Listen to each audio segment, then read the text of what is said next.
Hola chicos, el día de hoy vamos a leer Apocalipsis de Mario Mendoza. Habíamos quedado en el capítulo 1, en la página 21. Página 21, terminamos el 1 y el 2. Vamos con el tercero. 3. Mis dos mejores amigos, ya los nombré, eran Fercho y Toño. El primero vivía con su madre, secretaria de un juzgado, y pensaba estudiar enfermería en la Universidad Nacional.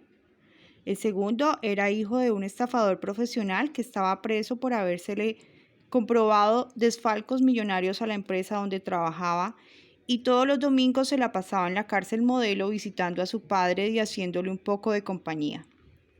Vivía con una tía abuela que lo aborrecía y que solía echarle seguro a la puerta y dejarlo en la calle. En más de una ocasión debió dormir en la casa de Fercho o en la mía.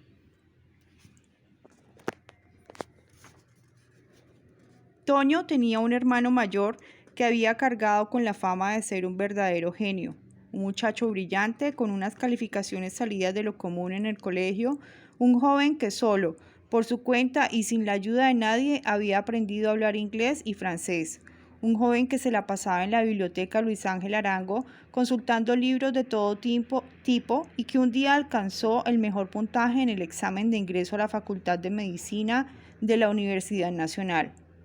Como ya no soportaba vivir al lado de la tía abuela medio loca, se marchó y alquiló una habitación en una casa del centro de Bogotá. Le dijo a Toño que seguirían encontrándose todos los domingos para ir a visitar al viejo a la cárcel. Consiguió un empleo por horas en una librería médica y muy rápido se convirtió en el estudiante estrella de su facultad. Hasta que sucedió lo que parecía increíble. Recibió la orden para reclamar un esqueleto en el cementerio central. Y en efecto, lo reclamó.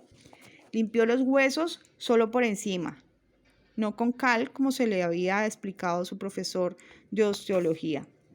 Armó el esqueleto en un rincón del cuarto y empezó a irse a otro mundo, a fugarse a una realidad que solo existía dentro de su imaginación. Cambiaba el esqueleto de lugar, hablaba con él, casi no salía de la habitación y los vecinos afirmaron después que lo oían caminando y gimiendo, como si estuviera llorando a altas horas de la noche o a la madrugada.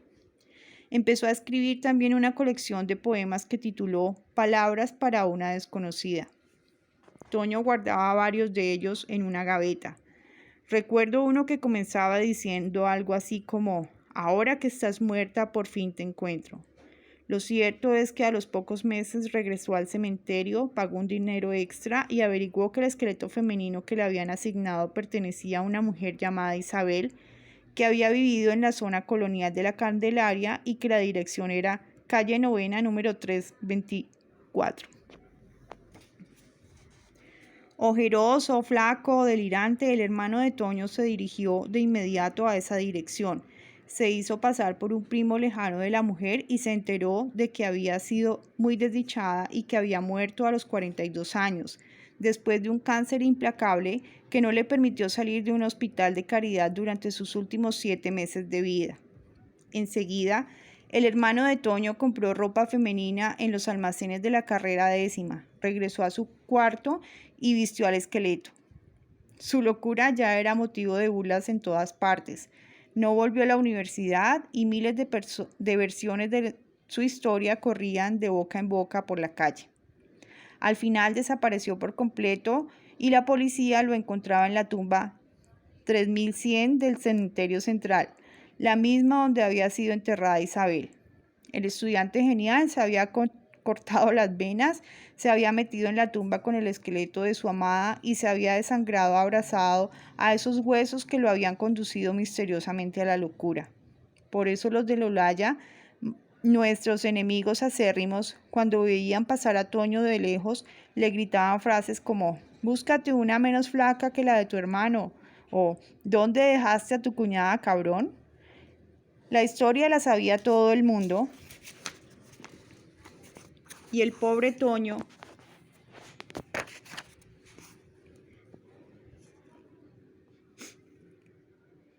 La historia la sabía todo el mundo y el pobre Toño, con el papá en la cárcel, la madre desaparecida y el único hermano loco y suicida, tenía un perfil como de protagonista de película gringa. El pobre chico de barriada que nace en un ambiente sórdido y que gracias a su tesón y a su fuerza de voluntad logra salir de los infiernos y se convierte en un ciudadano ejemplar. Pero que va, una cosa era Hollywood y otra muy distinta nuestra vida de muchachos pobres latinoamericanos. Recuerdo que ya por esos años yo era famoso en la cuadra por una extraña sensibilidad que tenía para captar instantes que me llamaban la atención. Me parecía curioso que la gente no se detuviera ante ciertas imágenes, que no se diera cuenta de que vivía en medio de la fugacidad de una rutina castrante que le impedía sorprenderse del hecho mismo de estar viva.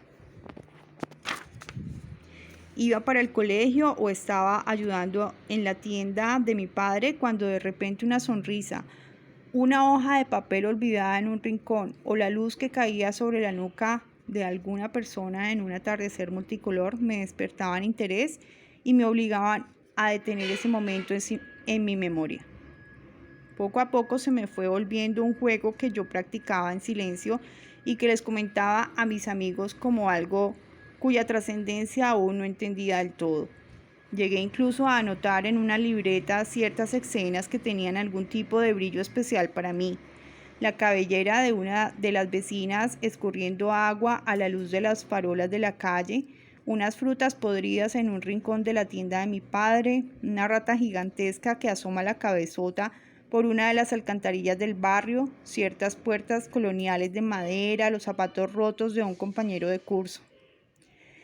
Mi libreta estaba llena de anotaciones por el estilo. Era el deseo de detener el tiempo, de no permitir que el olvido se llevara consigo esas breves imágenes que por una u otra razón me llamaban la atención. Más tarde, en una clase en el colegio, un profesor nos enseñó el funcionamiento de una máquina de fotografía y a los pocos segundos descubrí que ese era el aparato que yo venía necesitando desde niño sin saberlo. Ahorré entonces unos pesos y negocié en una compraventa de la carrera décima una Olympus Pen, que duplicaba el formato. De un rollo de 36 exposiciones sacaba 72. Eso me permitía un cierto ahorro que a mis escasos 16 años era fundamental. Así que me fui acostumbrando a andar de día y de noche con mi cámara entre la chaqueta, siempre listo a inmortalizar un gesto o un objeto que encontraba por la calle.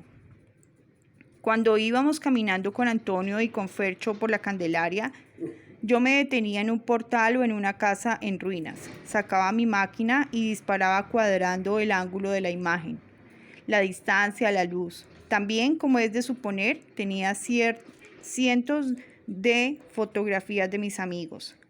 Toño sentado en la barda de su casa con la mirada extraviada, Fernando recostado en una pared con las manos entre los bolsillos, ellos dos caminando por un callejón empedrado mientras caían las primeras gotas de un fuerte aguacero.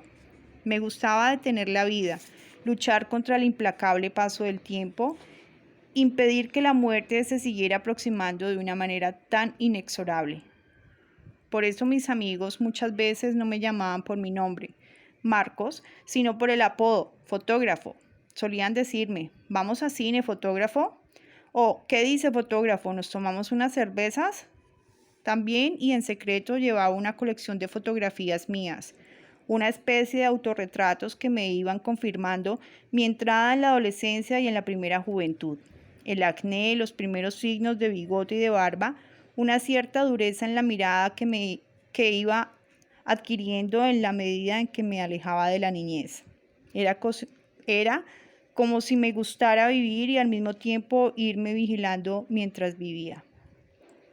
La fotografía no era para mí un pasatiempo, sino una necesidad, una práctica que me permitía existir sin hundirme en la banalidad cotidiana, una técnica gracias a la cual lograba interpretar el mundo que me rodeaba. 4.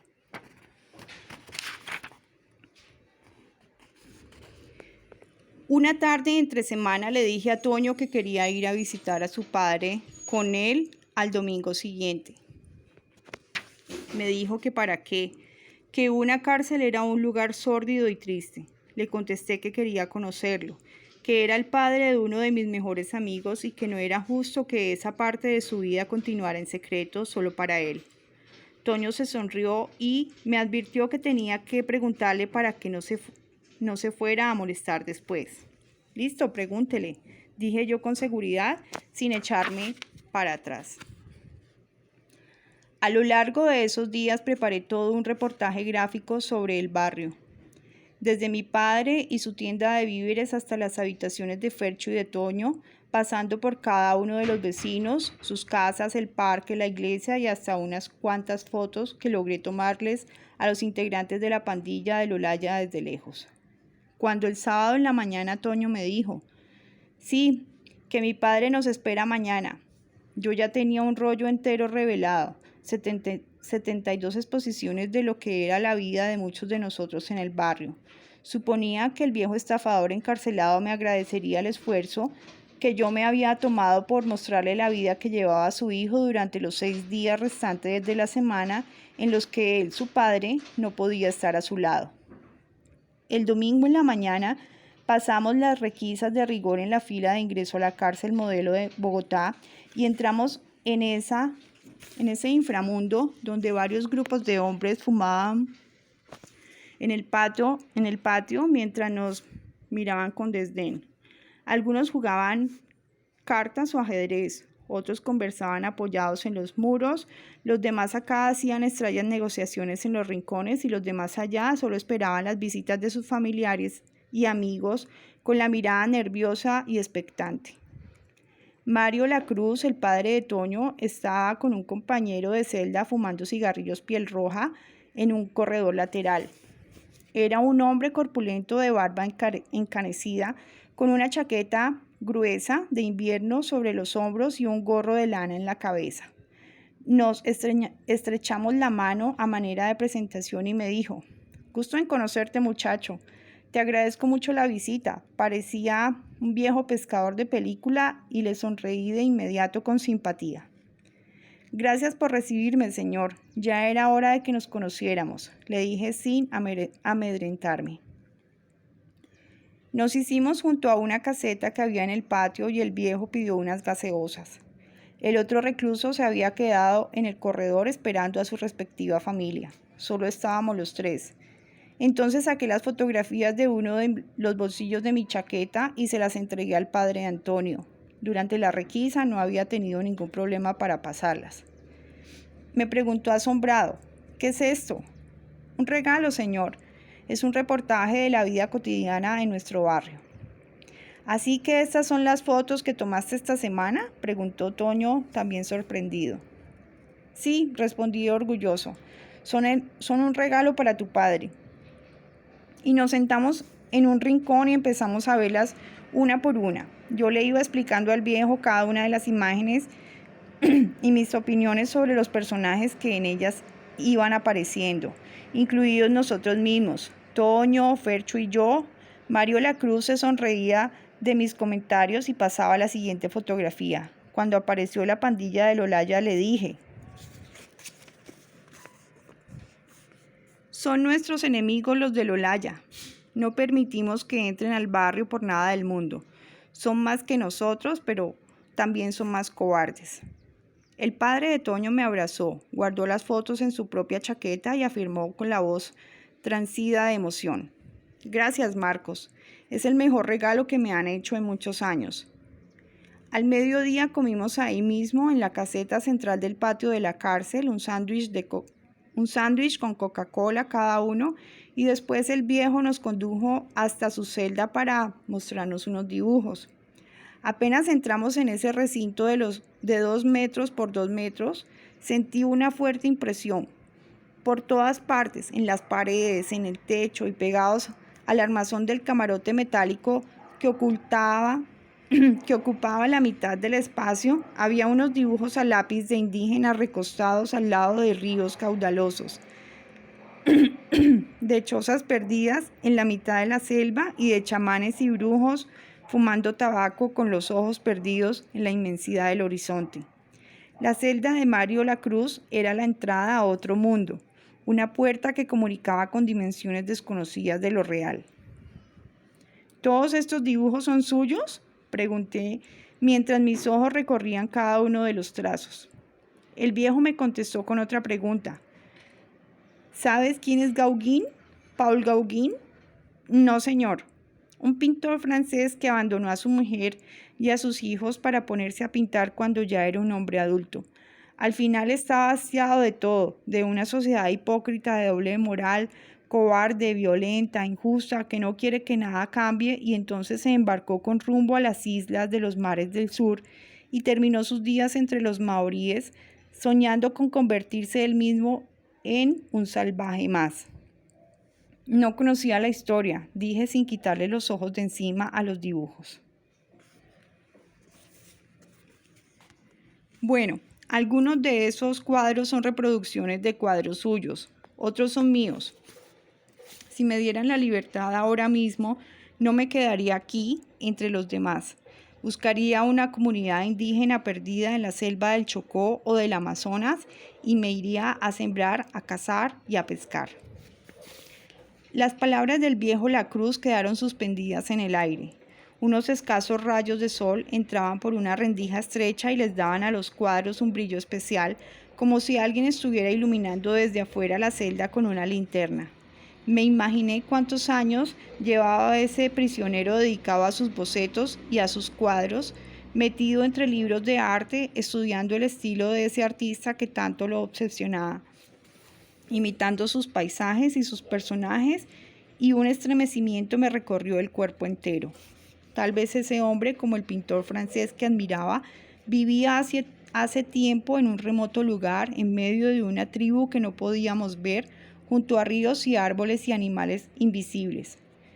Estábamos quizás hablando con un fantasma, con un ser hecho de humo, y lo admiré por haberse fugado mentalmente de toda una maquinaria cultural en la que nosotros todavía seguíamos prisioneros. Porque lo más extraordinario que tenían esos dibujos era precisamente eso, que estaban hechos por un hombre libre, mientras nosotros, ciegos e ingenuos, continuábamos atrapados sin darnos cuenta. Mario Lacruz quitó de la pared el dibujo más grande que tenía y me lo entregó. «Ten, es un regalo», me dijo con una sonrisa melancólica. «Es precioso», afirmé con auténtica gratitud. «Este jura, una muchacha indígena que vivió una muchacha indígena que vivió con Gauguin en ese último periodo de su vida». Recuerdo que ese dibujo estuvo durante años colgado en mi habitación. Para mí era un símbolo de resistencia y de búsqueda al mismo tiempo. Se trataba de no dejarse devorar por la imbecilidad general, de resistir a la invasión de nuestra mente, de no dejarse vencer y, por otro lado, de lanzarse en busca de nuevos mundos, de nuevos derroteros intelectuales que nos transmitieran un aire fresco y no contaminado. Y como es apenas evidente, al día siguiente de esa visita yo estaba en la biblioteca Luis Ángel Arango con todos los libros que encontré sobre Gauguin abiertos frente a mí. Leí su biografía, vi sus pinturas y me encontré también grandes novelas basadas en su vida. Toño solía decirme en tono burlón: «Ya estás como mi papá, no hablas de otra cosa». Esta es la prueba de que la locura sí es contagiosa. Y en efecto, a partir de aquel día empecé a sospechar que detrás de la cordura había algo de sumisión, una cierta mansedumbre que nos impedía rebelarnos en contra de una sociedad insulsa y peligrosa. Quedamos en la página 30. Luego continuaremos con el número 5 del capítulo 1.